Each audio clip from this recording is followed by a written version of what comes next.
conclusion that I disagree with was that the worker is now demanding that they work from home. Yeah, well, those people are going to lose. Yeah, that's not going to work. Bad idea, by the way. It's not going to work. Yeah. It hasn't worked. You could try that. All of the data No. is in. That's right. And work from home doesn't equal work. No. Getting done. Can't have a great culture if everybody's separated all the time. Yeah, and we're seeing major companies that thought they were going to go that way swinging back now again. This is the third time we've gone through this. Watch this wave go back and forth. And I've been unpopular every time because we don't work from home. We work from here with human beings in the building where we can see each other. What's up, everybody, and welcome back to my channel. Having a conversation with somebody, from what I've seen is that there's just this complete divide between three different groups. You have the group who wants to go back full time, the group that doesn't want to go back to the office period and just be fully remote, and then the people in the middle who just want that hybrid approach. Now, I believe that the hybrid approach is just going to be the future of work going forward. I don't know if that's going to change as time progresses, because as we start having more and more new grads enter into the workforce and these employers are starting to say, you're a new grad, why should I allow you to work from home?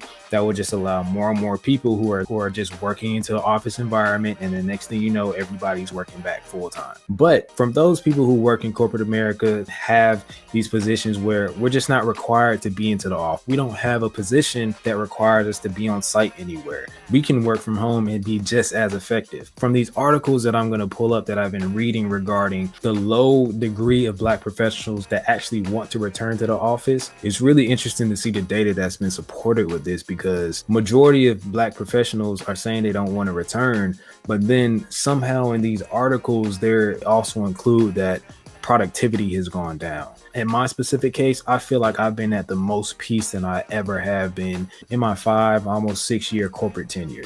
Just want to get straight into this specific article that I read. Now, this is an article that I've seen been recently trending on LinkedIn. Here's how we can change the fact that most Black employees basically did not feel comfortable being in the office environment. Now, one of the main points of this article, which I'm glad it was at the very beginning, was basically this virtual world that was forced by this pandemic has coincided with significant improvements in work satisfaction among Black employees, according to a new survey by Future Forum, an organization led by Slack that focuses on the future of work. Now, from this data, it's saying that Black workers reported a 50% boost in their sense of belonging at work, and then also a 64% increase in their ability to manage stress once they started working from home. Now, those statistics, I say, properly align with how I feel working from home. I've never felt this much at peace, as willing to wake up in the morning and just be confident in going to work with that. As far as with my sense of belonging, same exact thing. Like when I wake up, I don't have to remind myself that I'm walking into this alternate reality outside of my home, that I'm going to be one of the only Black people in the office, one of the only Black engineers on my team. The constant code switching, all of these things that just continuously drain you throughout the day and make the weeks that much longer and the commutes back home that much longer as well. Kind of really popular in the African American context, and it's this idea of double consciousness. And if I mention that to white people, they may be like, "What does that mean? I've never heard of that." Right? No, I've never heard of it. Right, exactly. So if you Google it, you'll see that double consciousness is this idea that as an African American male, we have to be able to exist, and not only exist, but to really thrive in two totally different cultures. Office-centric work has been deeply uncomfortable for many Black workers who have been subjected to microaggressions and discrimination on the job. About 97% of Black employees who are currently working remotely want that hybrid model versus a full-time model going forward, compared to that 79% of their white peers who actually want a hybrid model.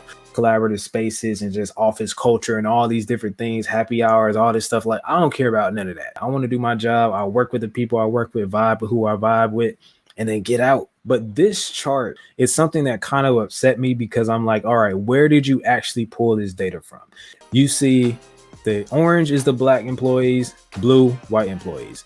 So if we look at all of these scores, from just the overall score, just work-life balance, you can see that all of the factions that really matter as an employee at your company and feeling comfortable, like work-life balance, feeling like you belong at the company, stress and satisfaction, all of these things have an inherent edge for black employees over the white employees. It's apparently just by that data, it looks like black people are saying we're loving this, we feel comfortable what we're doing, great. But the one section to where white employees are saying they have a higher satisfaction over black employees with work from home is the productivity section. Because if all the black employees are saying that they're highly satisfied, they're able to properly manage their work stress, they feel like they belong at their company more, they just have an overall better work-life balance, why are they also saying that their productivity is down? That's confusing to me. So that's why with this specific section, I'm like, I don't know what y'all trying to say. Reach out to our employees and ask them critical questions along the way. And one of them was a very simple question about productivity. I regularly reach high levels of productivity. And it's a question we had asked in the past in our surveys. And in the first couple of weeks of everyone shifting to working from home, the responses plummeted by 15 points or more. But as Google continued to survey its employees, Brian saw an upward trajectory as his team acclimated to working from home. It didn't take long for productivity to reach pre-pandemic levels. The first thing that we learned is that only talking about productivity really doesn't meet the employee where they're at. Now, again, this was from that specific article, but for a lot of these other articles, it's basically the same thing. Like, office culture is so unwelcoming to black employees, they don't want to go back.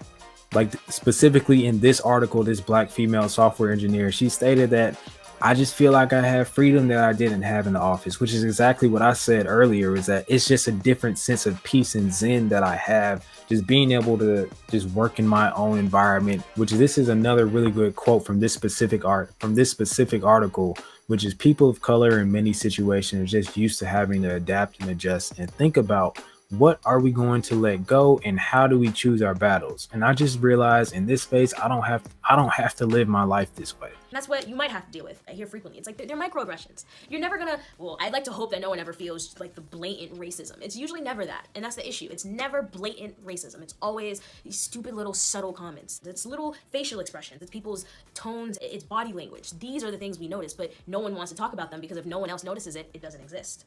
When I first got hired, I felt helpless. It's like you're hearing this stuff and you're like, you want to say something, but then it's like, I also don't want to get fired. And then it's like, how do you go about defending your people without coming off as hostile? If this is something that you have faced before already, I need some feedback. I need a lot of feedback on this one.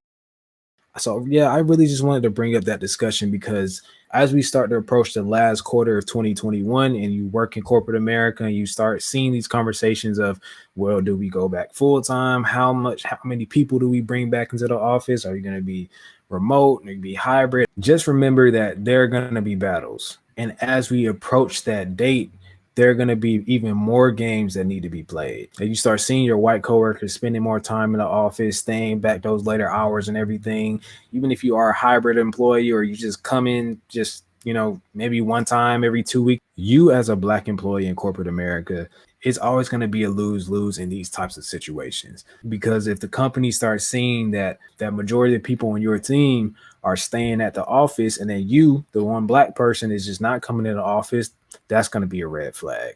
Y'all let me know in the comments how you guys feel about returning to the office, being fully remote, or just having that hybrid approach. Because again, it's not really all black employees. Some black employees actually want to go back to the office and full time. Some black employees feel like you have to go back to the office full time.